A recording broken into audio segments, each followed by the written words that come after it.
নমস্কার, আমি ইমন। আরো একবার মুদ্রার ইউটিউব চ্যানেলে চলে এসেছি। চেষ্টা করব প্রত্যেকটা এপিসোডের মতো এই এপিসোডটাও আপনাদের জন্যে যাতে একটু গ্রহণযোগ্য, সাথে সাথে দরকারিও হয় এবং কিছু প্রয়োজনীয় তথ্য উঠে আসে। আজকে আমার সাথে যাকে পেয়েছি, সে শুধুমাত্র একজন সফল নারী নন, সে একাধারে মা আর তার পেশাতেও অত্যন্ত সফল। সেটা সামলেও সে তার প্যাশনকে নিয়েও অনেক দূর এগিয়েছেন। তার মুখ থেকে শুনে নেব আজকে তার কথা। ওয়েলকাম টু মুদ্রা ইউটিউব চ্যানেল অনন্যাদি। খুব ভালো লাগছে অনন্যাদির সাথে আমাদের পরিচয়টা ভীষণ সুন্দর। আমরা কোনো ফর্মাল ইন্টারভিউ সেশনের মতন ডেফিনিটলি না। আজকে একদম আড্ডার মুডে রয়েছি আমরা। তো সেভাবেই অনন্যাদির কাছ থেকে সবটা জেনে নেব। খুব ভালো লাগছে তোমাকে পেয়ে মুদ্রার ইউটিউব চ্যানেলে।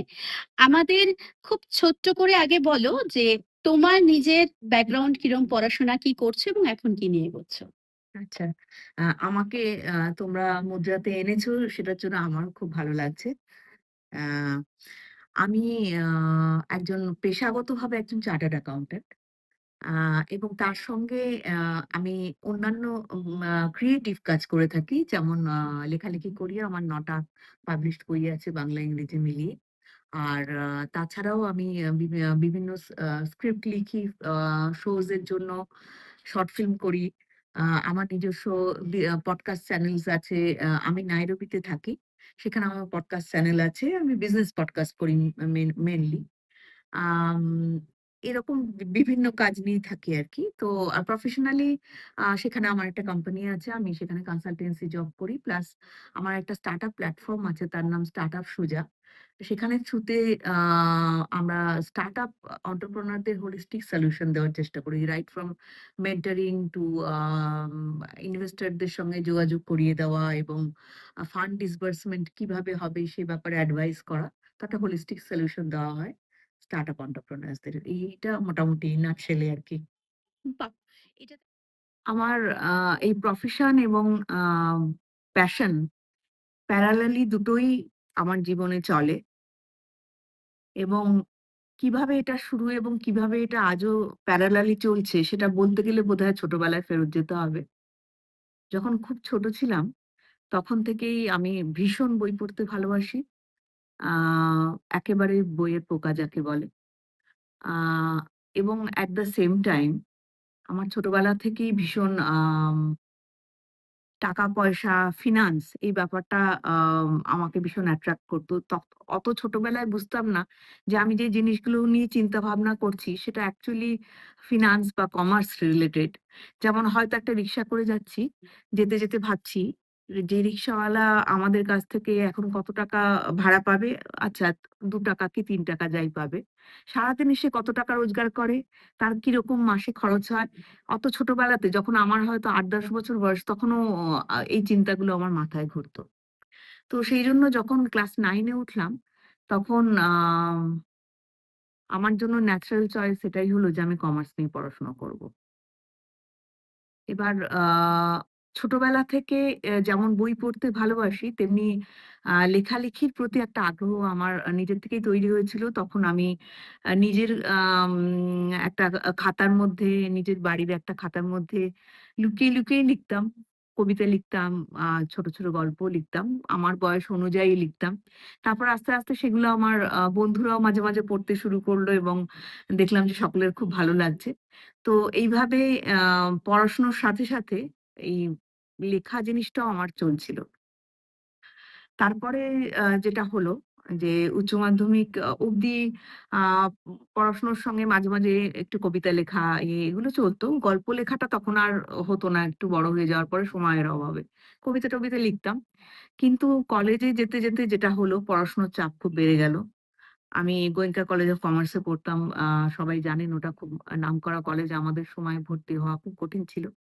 তো পড়াশোনার চাপ বাড়লো। তারপর আমি সিএ এবং কস্টিং দুটোতেই আ এনরোল করলাম এবং আ সবাই জানেন যে সিএ তে ভীষণ পড়াশোনার চাপ। তখন আমার লেখালেখিটা একেবারেই আ ব্যাকসিট নিয়ে নিল, বন্ধ হয়ে গেল। কিন্তু যেটা বন্ধ হলো না সেটা হচ্ছে বই পড়া। আমি পাগলের মতন বই তখনও পড়তাম। তারপরে আমি আ পাস করলাম। আমি খুব তাড়াতাড়ি পাস করেছিলাম ঈশ্বরের আশীর্বাদ। আ এবং পাস করার পরে আমি বিভিন্ন মাল্টিন্যাশনাল কোম্পানিতে চাকরি করেছি অনেক বছর। তখন আমার আ বিয়ে হয়, বাচ্চা ছোট, বাচ্চা বড় হচ্ছে এবং মাল্টিন্যাশনাল কোম্পানিতে একটা ইম্পোর্টেন্ট পজিশন এ কাজ করলে যেটা হয় যে কাজের ডিমান্ড খুব বেশি থাকে। বাড়িতে সময় দেওয়াটা খুব মুশকিল হয়ে পড়ে। তো অ তখন যেটা হলো একটা সময়ের পরে দেখলাম যে আমি ঘর আর বাড়ি বাইরেটা একসঙ্গে সামলাতে পারছি না। আমার বাচ্চাটা সাফার করছে। কারণ আমি এবং আমার হাসব্যান্ড আমরা দুজনেই খুব ব্যস্ত ছিলাম। আমরা দুজনেই একই প্রফেশনের, দুজনেই মাল্টিন্যাশনাল কোম্পানিতে চাকরি করতাম। ফলে সারাক্ষণ ডেডলাইন এর চাপ। বাচ্চাকে সময় দিতে পারছি না। ফলে আমার মনে হলো কোথাও গিয়ে ওর যতটা পোটেনশিয়াল ততটাও ও পারছে। হয়তো আরো ভালো করতে পারবে। যা পারছে তার থেকেও পোটেনশিয়াল আরো বেশি এবং মা হিসেবে কোথাও আমার কর্তব্য অনিচ্ছাকৃতভাবেও খামতি থেকে যাচ্ছে। তখন আমি ডিসাইড করলাম আমার অত আ ফাস্ট ট্র্যাক ক্যারিয়ার থেকে হঠাৎ করে ডিসাইড করলাম আমি ব্রেক নেব। আমার হাসব্যান্ড আমাকে বারণ করেছিলেন, বলেছিলেন যে, "তুমি ফ্রাস্ট্রেটেড হয়ে যাবে।" কিন্তু আমার মনে হয়েছিল আ যে না সেটা হবে না। আ এই মুহূর্তে আ মা অনন্যা আ অ্যাকাউন্টেন্ট অনন্যার থেকে অনেক বেশি গুরুত্বপূর্ণ এবং আমার বাচ্চা আ আমাকে প্রয়োজন অনেক বেশি। তো তখন আমি ব্রেক নিই এবং যখন ব্রেক নিই এবং ইমিডিয়েটলি দেখলাম যেটা হলো আমার বাচ্চার পারফরম্যান্স ও পড়াশোনায় ভালো বরাবরই ছিল এবং অন্যান্য জিনিসেও ছিল। কিন্তু ইমিডিয়েটলি পারফরম্যান্স আরো অনেক বেশি ভালো হয়ে গেল। কারণ আমি ওকে সময় দিতে পারছি। আর সেই সময় সেই ব্রেকের সময়টা যেটা আমি করলাম আ ও একটু যখন বড় হলো, তখন আমার ওই লেখালেখির ইচ্ছেটা আবার ফেরত এলো। তখন আবার একটু, একটু করে সাহস করে লেখালেখি শুরু করলাম। ১ম এ ইংরেজি দিয়েই শুরু করেছিলাম। তার কারণ অনেকদিন বাংলার চর্চা ছিল না আমার। ফলে আ ইংরেজি আ ছোট গল্প দিয়ে শুরু করলাম। তারপরে আ সাহস করে বাংলাতেও লেখা শুরু করলাম। ইতিমধ্যে আমরা আমার হাসব্যান্ডের চাকরি সূত্রে ঢাকায় গিয়েছি এবং ঢাকায় যাওয়াতে বাংলা চর্চাটা আবার শুরু হওয়াতে, বাংলাতে কথা বলার সুযোগ আবার শুরু হওয়াতে সাহস করে আমি বাংলাতেও লেখা শুরু করলাম। এবং তারপরে আমার লেখালেখি আ ১ম এ বন্ধু-বান্ধব মহলে Facebook এ আ সাহস করে একটা, একটা লেখা আ আমার ব্লগে লেখা শুরু করলাম এবং সেই ব্লগের লিংক আমি Facebook এ শেয়ার করতাম। কোনদিন ডিরেক্টলি লেখা শেয়ার করিনি। এবং দেখলাম বন্ধু-বান্ধব এবং অনেক অজানা লোকও আ সেগুলো পড়ে আমাকে বলছেন, "আপনার বই আসা উচিত।" কিন্তু আমার কোথাও গিয়ে মনে হয়েছিল যে নিজেকে একটু যাচিয়ে নেওয়া দরকার। আমি জানি অ্যাজ এ প্রফেশনাল আমি সাকসেসফুল ছিলাম। আমার একটা জায়গা আছে, আমার একটা আম যোগ্যতা আছে। কিন্তু লেখিকা হিসেবে আ কিছু লোকের আম উৎসাহ পেয়েই আমি মনে করিনি যে পয়সা দিয়ে পড়ার যোগ্য হতে পারে, কিনে পড়ার যোগ্য হতে পারে আমার বই। আর সেজন্য নিজেকে যাচাই করার জন্য আমি কিছু আম আ A-লিস্টার ম্যাগাজিন এবং নিউজ পেপারে আমার লেখা পাঠাই এবং প্রত্যেকটাই ফার্স্ট চান্স এ অ্যাকসেপ্টেড হয়। যেমন 'দেশ', 'নবকল্লোল', আ ঢাকার 'কালিকলম' আ এবং 'প্রথম আলো'। তো আ তখন আমি বেশ কিছু লেখা আমার যখন এসব জায়গায় অ বেরোলো, তখন আমার মনে হলো হ্যাঁ, এখন সময় হয়েছে। বোধহয় আমার লেখা লোকে পয়সা দিয়ে কিনেও পড়বেন। তো তারপরে আমার কলকাতায় একজন পাবলিশারের সঙ্গে যোগাযোগ হলো, দৈবাত। বই মেলাতে গিয়ে এবং তিনি আগ্রহ দেখালেন। যেহেতু এই ম্যাগাজিনগুলোতে আমার লেখা বেরিয়েছিল, কোথাও গিয়ে সেটাও হয়তো আমাকে সুবিধে দিয়েছিল। এবং আমার ১ম যে বইটি বেরিয়েছিল তার নাম 'পুষ্পকেতু'। সেটি ১২ টি ছোট গল্প নিয়ে। আর তার মধ্যে শেষ দুটো গল্প ছিল 'পুষ্পকেতু' বলে একটি ক্যারেক্টারকে নিয়ে এবং এগুলো সবই হিস্টোরিক্যাল ফিকশন। আ ইন্ডিয়ান হিস্ট্রির উপরে। ইতিহাসের উপর আগ্রহ আমার ছোটবেলা থেকেই ছিল। যদিও আমি প্রফেশন হিসেবে ইতিহাসকে নিইনি। এটা ভালোবাসার জায়গা ছিল। এবং এইভাবে আমার লেখিকা জীবনের শুরু হয়। আর এখানে আরেকটা কথাও বলতে চাইবো, সেটা হচ্ছে যে আমার এই লেখিকা জীবনের শুরু যখন হয়েছে, আমার মেয়ে তখন স্কুলের শেষ গণ্ডিতে প্রায় পৌঁছে গেছে। অথবা আমি তখন মধ্য বয়সে পৌঁছিয়ে গেছি। খুব কম বয়সে নয় কিন্তু। একটা নতুন করে আ কোনো জিনিস শুরু করলাম, সেটা একটা মধ্য বয়সে গিয়ে। সেই সাহসটা আমি করতে পেরেছিলাম। আ তার কারণ হয়তো আমার ভেতর থেকে একটা ভীষণ চাহিদা এবং ভালোবাসার জায়গা ছিল। আরেকটা জিনিস হচ্ছে আমি লেখালেখি তখনও এবং এখনো আমার নিজের জন্য করি। অন্য কারোর ভালো লাগবে কিনা আমার লেখা কেউ পড়বেন কিনা এটা ভেবে আমি কখনো লিখি না। কিন্তু পরে যখন কেউ ভালোবাসেন বা কিনে পড়েন আমার বই, নিশ্চয়ই খুব ভালো লাগে। কিন্তু আমি আমার নিজের জন্য লেখালেখি করি। আর যে ব্রেকটা নিয়েছিলাম প্রফেশন থেকে, তারপর আমার মেয়ে যখন কলেজে চলে গেল, আমি সেই প্রফেশনেও আবার ফেরত যাই। এবং এই ব্যাপারেও আমি বলব, অনেকেই প্রফেশন থেকে যখন আউট অফ টাচ হয়ে যান, সেই কনফিডেন্সটা অনেকেরই থাকে না যে আমি কি আবার ফেরত যেতে পারবো? বিশেষ করে সিএ বা ডাক্তার এই ধরনের যে প্রফেশনে যারা থাকেন তাদের পক্ষে রেলেভেন্ট থাকাটা খুব ইম্পোর্টেন্ট এবং অনেকদিন আউট অফ টাচ হয়ে গেলে রেলেভেন্ট থাকা যায় না, ফেরত আসা খুব মুশকিল হয়। সেইজন্য এ ব্যাপারে আমি একটা কথা বলব যে, আমি সবসময়ই টাচে থেকেছি আমার নিজের সাবজেক্টের ব্যাপারে। হয়তো আমার ভীষণ ভালোবাসার জায়গা আমার প্রফেশনে, সেটাও একটা কারণ হতে পারে। সমস্ত আম ব্যাপারে আপডেটেড থাকতাম। সমস্ত চেষ্টা করতাম সেমিনারস অ্যাটেন্ড করতে আমার ইনস্টিটিউটের, আ ম্যাগাজিনস গুলো রেগুলার পড়তে, ভালো আর্টিকেলস পড়তে। ফলে আমি সবসময় আপডেটেড ছিলাম। ফলে যখন আবার প্রফেশনে ফেরত যাব মনে করলাম, এবার আমি আর চাকরিতে ফেরত যাইনি। আমি একটি কনসালটেন্সি ফার্মে পার্টনার হিসেবে জয়েন করলাম। আমার কিন্তু কোনো স্ট্রাগল আর হয়নি। তার কারণ I stayed relevant all the time. তো আ সেইজন্য আমি একটা কথাই বলব, যারা আ আমার এই আম আ কথাগুলো শুনছেন এখন, যে আ কোনো কিছুর জন্যেই কিন্তু আ বয়স বা আ ব্রেক এটা কোনটাই বাধা নয়।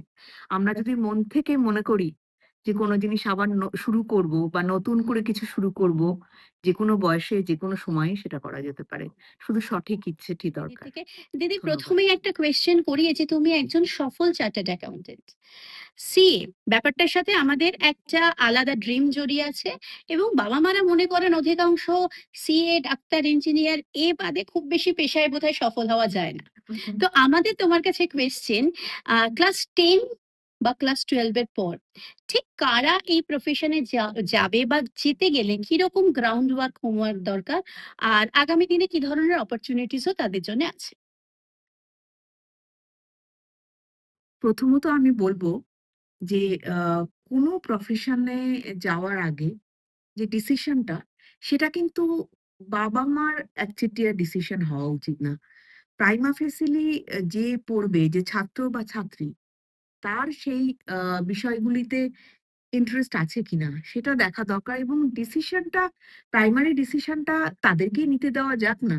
তারপরে বাবা-মার কাছে বাবা-মা গাইডেন্স দেবেন এবং প্রয়োজন হলে অন্য অ কোনো এক্সপার্ট এর কাছেও গাইডেন্স নেওয়া যেতে পারে। কিন্তু আমার মনে হয় যে আ আমরা অনেক সময় মনে করি যে ১৫-১৬ বছরের বাচ্চা, তার কি বা বুদ্ধি আছে, তা কিন্তু নয়। আর বিশেষ করে আজকের যুগে এত এক্সপোজার, বাচ্চারা কিন্তু অনেক স্মার্ট এবং আমার মনে হয় প্রাইমারি ডিসিশনটা বাচ্চাদের নেওয়া উচিত। যেসব বাচ্চাদের কমার্সের দিকে বা ফিন্যান্স এর দিকে একটা ন্যাক আছে, ঝোঁক আছে এবং যারা ম্যাথস পছন্দ করে, হুম। তাদের এই লাইনটা নেওয়া উচিত। কারোর যদি ম্যাথস এর ভীতি থাকে, আমি তাকে ডিসকারেজ করব ফিন্যান্স এর লাইন নিতে। কারণ আল্টিমেটলি কিন্তু তাহলে আ সিএ পড়তে গিয়ে খুবই তাদেরকে অসুবিধায় অসুবিধার পড়বে। মধ্যে পড়তে হবে। তো সেজন্য ম্যাথস এ ভীতি থাকলে কিন্তু একদমই নেওয়া উচিত না এবং বাচ্চাদের নিজেদের ইন্টারেস্ট আছে কিনা সেটা দেখার দরকার। বাবা-মার চাপিয়ে দেওয়াটা ঠিক না। একদম। খুব সুন্দর বলেছেন। অ্যাকচুয়ালি মানে আমার মতন যারা ম্যাথস দেখলে যারা ভীষণ দূরে পালাই বা পালাতাম, তারা যদি ফিন্যান্স নিয়ে পড়তে যায় তাদের কাছে কিন্তু ওটা একটা অত্যাচার হয়ে দাঁড়াবে। সো বাবা-মারা আপনারা গাইড করুন, কিন্তু জোর করে চাপিয়ে দেবেন না। জোর করে চাপিয়ে দিলে কিন্তু কোনো পেশায় সফলতা আসে না। এটা আমরা অবশ্যই মনে করি, কারণ যেকোনো পেশায় দেখুন যারাই সফল হয়েছে তারা কিন্তু সেটা মানে খুব স্বতঃস্ফূর্তভাবে করেছে। তো এই স্বতঃস্ফূর্তভাবে করাটা কিন্তু খুব প্রয়োজন। দিদির কাছে আরেকটা জিনিস জানবো। আ সিএ একটা প্রফেশন, একটা ভীষণ প্রচুর পড়াশোনা, একটা ভীষণ অধ্যাবসায় এটার সাথে জড়িয়ে আছে অন্যান্য প্রফেশনের মতন। তো এই সিএ পড়াশোনার পরে ঠিক কি ধরনের সুযোগ আছে বা ঠিক কিভাবে নিজেকে গ্রুম করে আগামী দিনে নিজের ফিউচারটাকে আমরা সিকিউর করতে পারি? ১ম কথা হচ্ছে সিএ পাস করার পরে আ আমাদের ইনস্টিটিউট থেকে ক্যাম্পাস ইন্টারভিউ ব্যবস্থা করা হয়। তো আ আমাদের তো বিভিন্ন চ্যাপ্টার আছে, যেমন সমস্ত বড় শহরগুলোতেও আছে। এছাড়া আরো অনেকগুলো হুম, হুম। চ্যাপ্টার আছে। তো যে যেখান থেকে এনরোল করে পুরো ব্যাপারটা তো সেন্ট্রালাইজড, কিন্তু যে যেখান থেকেই এনরোল করে পাস করেছে সেখানকার ক্যাম্পাসে সে যোগ দিতে পারে। এবার ক্যাম্পাস ইন্টারভিউতে আ ক্র্যাক করতে পারলে সেখান থেকে চাকরি। আর যদি সেটা নাও হয়, আ ১ম কথা হচ্ছে আম যারা আমাদের সিএ প্রফেশনটাতে পড়াশোনার সঙ্গে ট্রেনিং এরও ব্যবস্থা থাকে এবং ইন্টার্নশিপ এরও সুযোগ থাকে। আচ্ছা। তো সেই সুযোগগুলোও নেওয়া উচিত। কখনোই আ সিএ পড়তে এসে এটা একটা ব্যবহারিক শিক্ষা তো। সেজন্য সেখানে কখনোই শুধুমাত্র দরজা জানলা বন্ধ করে বই পড়ে পাস করে বেরিয়ে আমি মনে করলাম আমি খুব ভালো হুম, আ সিএ হলাম, সেটা হুম, কিন্তু হুম, নয় এবং সেটা উদ্দেশ্যও নয় ইনস্টিটিউটে, এটা এনকারেজও করা হয় না। হুম, সেইজন্য আম চোখ কান খোলা রাখতে হবে, যত ট্রেনিং নেওয়া সম্ভব নিতে হবে এবং ইন্টার্নশিপ করা উচিত। সেগুলো আ করলে যে প্র্যাকটিক্যাল এক্সপেরিয়েন্স টা হুম, গেইন হচ্ছে, সেটা কিন্তু সামনে গিয়ে যখন ইন্টারভিউ ফেস করা হচ্ছে, সেটা রিফ্লেক্টেড হয়। আর চাকরি পাওয়ার সম্ভাবনা অনেক বেড়ে যায়। আর এমনিতেই কোয়ালিফাইড সিএ দের সুযোগ অনেক বেশি। এখনো অব্দি ডিমান্ড সাপ্লাই রেশিও তে কিন্তু ডিমান্ডটা বেশি। বাহ! বাহ! একটা দারুণ জিনিস জানলাম। আমার মনে হয় যারা আপকামিং সিএ আছে বা যারা এই প্রফেশন এ যেতে চাইছে তাদের জন্য কিন্তু খুবই ইনফরমেটিভ অনেক জিনিস আমরা জানলাম। আ এবার আমি একটু অন্য প্রশ্নে চলে যাই। তুমি একটা প্রচন্ড প্রফেশন হ্যান্ডেল করো সিএ। তার সাথে তুমি তোমার প্যাশনটাকে বাঁচিয়ে রেখেছো। এবং আমি যতটা শুনেছি প্যাশন নিয়ে কাজ কিন্তু তোমার বেশ দেরিতে শুরু হয়েছে। অনেকেই আমরা আছি যারা ১ম টায় হয়তো হাউসওয়াইফ ছিলাম না। প্রফেশনালি কাজ করতাম। তারপর সেই প্রফেশনটা ভালো লাগার ছিল কিন্তু অতটা ভালোবাসতাম না। অনেকেরই ইচ্ছা হয়েছে নিজের মতন করে কিছু করব। কিন্তু যা বলা হয় যে ৪০ হয়ে গেছে এখন আবার শুরু হয় নাকি? মানে সমাজ এবং পরিবার খুব একটাই ব্যাপারটাকে ভালো চোখে দেখে না যে ৪০ এর পর শুরু করলে বোধহয় ঠিক হবে না। তো তুমি কি এটা ৪০ এর পরেই শুরু করেছো তোমার প্যাশন নিয়ে কাজ? আম হ্যাঁ, প্রায় ৪০ ছুঁই ছুঁইয়েই শুরু করেছি। তবে তার আগে একটা কথা বলব যে, আমার ক্ষেত্রে কিন্তু আমার প্রফেশন এবং আমার প্যাশন দুটোই আমার খুব প্রিয়। তো ওটা ভালো লাগেনি বলে এটা করি না। যার হুম, জন্য দুটোই প্যারালালি আমি হুম, করি। কিন্তু অ অন্য অনেকেই হয়তো আছেন যারা যে কাজটা প্রফেশনালি আগে করতেন, এখন কোন কারণে সেটা করতে ইচ্ছে হচ্ছে ইচ্ছে না, বা করছে না। এটাও হতে পারে যে ঠিক করবার সুযোগও হচ্ছে না। হুম। বা অনেক মানে সময় হতে পারে বাড়িতে আমি সময় বেশি দিতে হ্যাঁ, হবে। করছি কিন্তু আমার এটাও করার ইচ্ছে ছিল। হুম।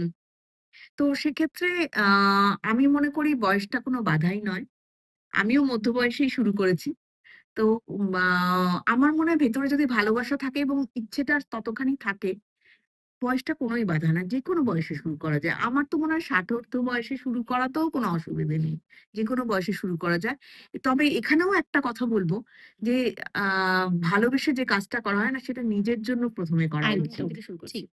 খুব সুন্দর একটা কথা বলল দিদি যে ষাটোর্ধ্ব বয়সেও কিন্তু শুরু করা যায়।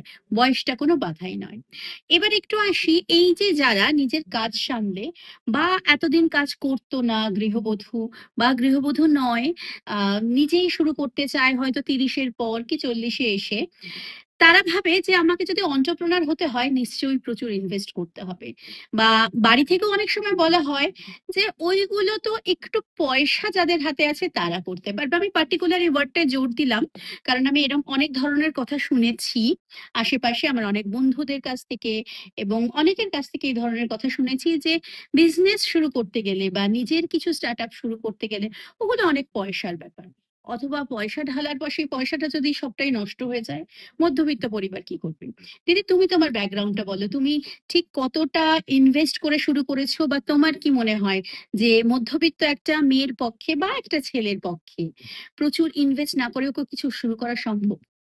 হ্যাঁ, এই ব্যাপারটা আমি একটা কথাই বলব যে, আম তুমি কি ধরনের প্রজেক্ট করছো তার উপরে ডিপেন্ড করে যে তোমার ফান্ড কতখানি দরকার। আমার ব্যক্তিগতভাবে আমি যেটা শুরু করেছি স্টার্টআপ সুজা, সেটাও তো একটা স্টার্টআপ। একদম। সেটাতে খালি ওয়েবসাইট ডিজাইন করার যে পয়সাটুকু লেগেছে, তার বাইরে আমার কোনো ইনভেস্টমেন্ট ছিল না। তো আম প্রপারলি স্ট্র্যাটেজাইজ করে যদি কাজ করা যায়, ইনফ্যাক্ট আমার ব্র্যান্ডটা ডেভেলপ করতেও আমি একটা পয়সাও খরচা করিনি। আচ্ছা, স্ট্র্যাটেজি যদি সেভাবে করা যায় অর্গানিক্যালিও গ্রো করতে পারে। কিন্তু আমি এটাও বলব না যে সব প্রজেক্টেই ফান্ড ছাড়া হবে। এটা নিশ্চয়ই। এন্টায়ারলি ডিপেন্ড করে কে কি ধরনের প্রজেক্ট করছে। কিন্তু সেখানেও অ্যাজ এ মেন্টর আমি স্টার্টআপদের মেন্টরিং করি। হুম, সেইখান থেকে একটা কথা আমি বারবার আমার মেন্টরদের বলি, মেন্টিদের বলি যে আ স্টার্ট স্মল। ১ম এই তোমার কাছে এভেইলেবল ফান্ড থাকা মানেই তুমি যে একগাদা টাকা ঢেলে পুরোটা ইউজ করবে, করব না। কখনোই নয়। সেটাতে রিস্ক ফ্যাক্টরটা অনেক বেড়ে যায়। নিশ্চয়ই। সেজন্য শুরুটা সবসময় স্মল করে করতে হয় এবং বেবি স্টেপ নিয়ে এগোনো উচিত আস্তে, আস্তে। সেজন্য অনেকটা ফান্ড আ আ মানে আমার কাছে এভেইলেবল থাকলেও দুম করে ঢেলে ফেলা উচিত নয়। স্টেপ বাই স্টেপ যাওয়া উচিত। সেজন্য শুরুটা সিড লেভেলে যখন থাকে তখন খুব অল্প করে ছোট করে শুরু করতে হয়। আস্তে, আস্তে এটাকে বাড়ানো উচিত। আরেকটা প্রশ্ন করব, যদিও প্রচুর সফল বাঙালি ব্যবসায়ী আমরা দেখছি, তাও এই কথাটা ভীষণ প্রচলিত, বাঙালি ব্যবসা করতে জানে না। তো তুমি একজন সফল পেশাদারিভাবে নিজের সিএ এর একটা প্রফেশন সামলাচ্ছ। তার সাথে একজন লেখিকা এবং এমন মানুষদেরকে নিয়ে কাজ শুরু করেছো যারা নিজেদের স্টার্টআপ করতে চায়। সেখানে তো যেকোনো মানুষই হতে পারে। তো তোমার কি মনে হয়, মানে এটা ভীষণ ক্যাটেগরাইজ করে দেওয়া হয়েছে বাঙালির দ্বারা ব্যবসা হয় না। না, একদমই সেটা নয়।